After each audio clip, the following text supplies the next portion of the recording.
Hey, Ryan Sullivan with SuperCanary here. In this video, I'm going to show you how to set up a monitor for your test. So right now I'm on the TCP ping test demo page. We switched from build to settings mode here.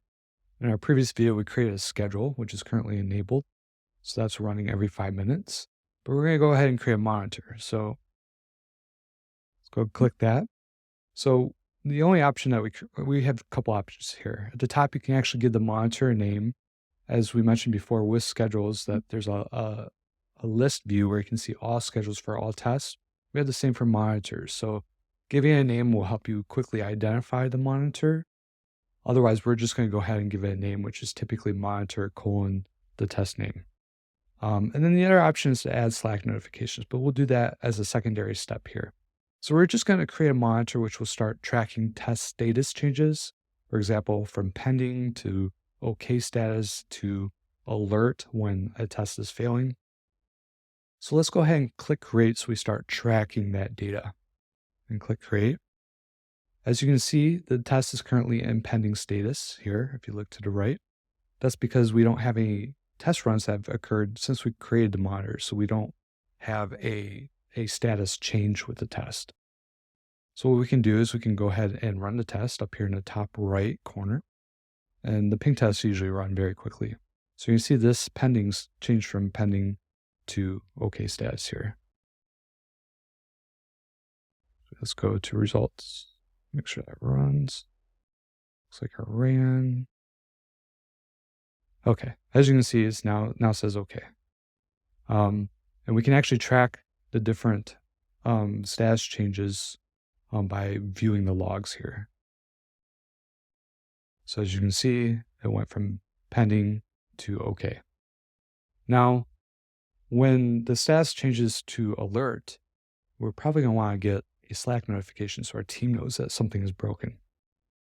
So to get started with that, first you need to be an admin for your Slack workspace. And you can just go to Account, Integrations, and click this Add to Slack button. And that will connect Slack to SuperCanary. Once that's active, you will see the top right here turn to active. That way you'll know that you're connected. So if we go back to the Monitors tab here, we click Edit Monitors. We can just go ahead and toggle Slack notifications. Now, in order to receive notifications from SuperCanary in your Slack channels, you have to invite SuperCanary. So you just use this command here that we have conveniently listed so you don't forget. And then it should also, if you're connected, show the connected workspace. For example, I'm connected to our SuperCanary workspace in Slack. The next step is to add a channel name. For us, it's Test Alerts. Then you have the option to add a message that will be appended to the message when an alert is sent or a recovery message is sent. And this is important if you want to tag anybody, or I like to just call out the whole channel. So just say, hey, channel, hey, look at this. And then for the recovery message, just be like, hey, channel, we're good. Easy as that. And then once we connect a new channel, we want to send a test message to make sure that we're appropriately connected.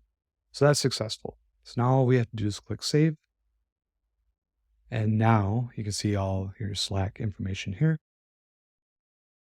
Now we'll start to receive alerts when our test fails. That's it for this video. Thank you.